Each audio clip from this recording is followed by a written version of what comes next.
well. As our country is concerned, involvement of the people preparing within few weeks or 1 month, or the dedication we will appreciate. So this is a good sign to our nation as a whole. And I congratulate all the people of this area, including the people's representatives are also with me. These types of things, involvement of the people is important.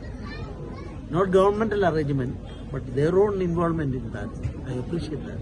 This is biggest in India. Yes, I think so.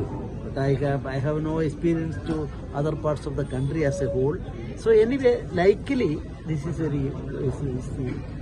most important festival like this. So we give the message to other parts of the country also. Yes. When I reached here only 3 years, I am a governor here. But only our Michael Ji and his wife and son invited me. And 2 days back, our Chief Minister also told me, you please arrange to go. Then I am very happy to see that this type of people's involvement in connection with Diwali as a whole, and people from all religious concepts, faiths are different, but they are all participating. This would show what is the secret behind the success of and unity of our country. Okay, thank you very much.